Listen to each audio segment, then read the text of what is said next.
All right, what are the chances I beat you this weekend? We rolling right now? Yes, we're rolling right now. 0. What place did you get here, 2023? That's the only time I've ever beaten you in my entire career. Ever. Actually? And it was here, so.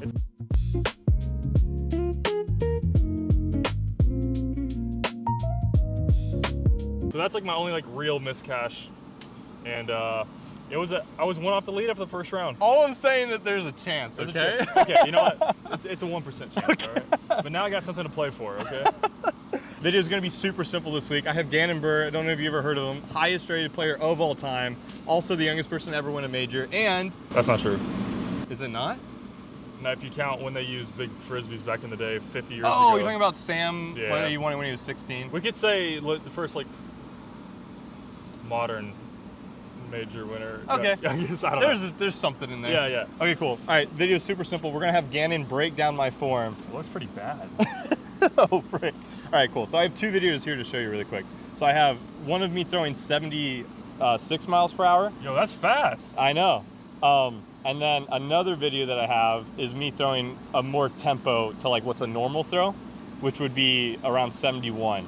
And then this is that same exact video, just from a different angle. So it's the a little bit farther back. Okay. Which this is more of a normal throw for me. So I have my kind of like a peak throw, something that I actually didn't break 76 the rest of the time I was here. Mm-hmm. But I was averaging around 72, actually 73. This is like a normal throw for me. And then I do have you throwing at USCGC. And I know they said that you weren't throwing hard here, but I couldn't really find any other slow-mo videos of you. That's true, yeah. I was not throwing hard there. They said that you were focusing on winning. So they were like, he didn't really try. But I do think it's cool that I have me throwing 71 and you throwing 72, and we can kind of compare them. So anyways, so yeah, which one do you want to look at first, 76 or 71? I want to go straight to 71 because I feel like this is a more realistic throw. Everyone teaches, it's important to throw far, but you have to have accuracy at the end of the day. That is like the main thing that matters. I like this position right here, loading onto that back leg, and that front foot is coming down, and right as that hits, so your timing's pretty good. I feel like you get the nice straight extension. The hips have already kind of fired, so you're creating that tension from the coil. You see your hips are kind of facing the camera, your shoulders are facing away, so you got that tension. Looks like your arm might be a little behind here, and you're kind of dipping your right shoulder down. That's like the only thing I'm really seeing right now. You're kind of leaning into the shot. Not a huge problem, but that's kind of causing this dip right here with your elbow. Your disc is above your elbow height. Right. And this could cause like a slightly nose up release. So typically, if you could just get that from, here just to down there, you're gonna see a pretty much a big improvement in maybe consistency and accuracy.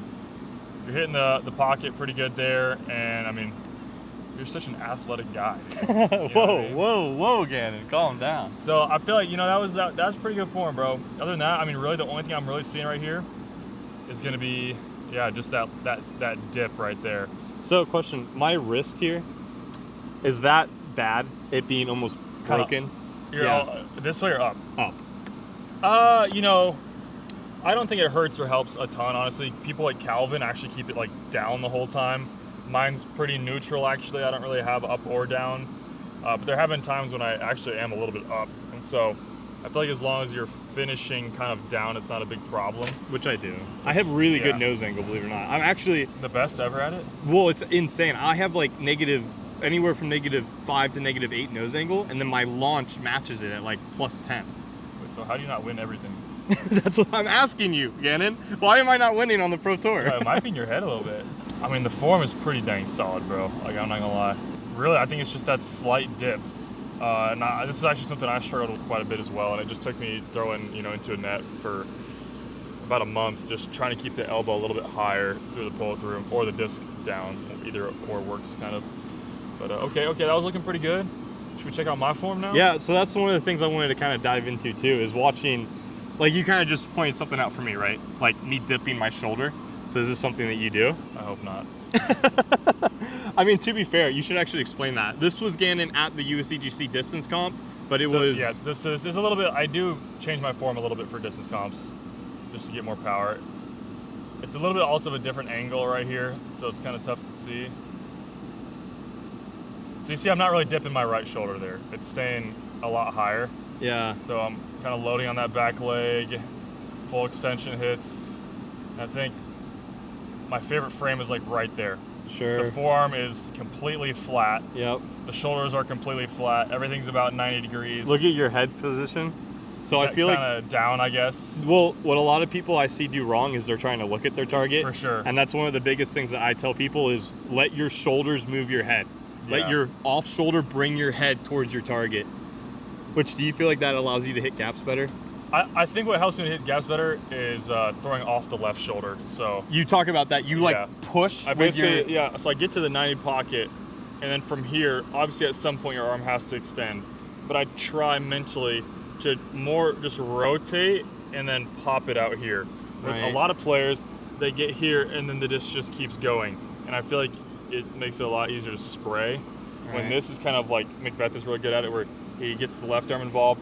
And I call it like projecting the shot, basically, where you're kind of projecting it on like the line you want. Right. And it's kind of drawn basically from however far your pull through is.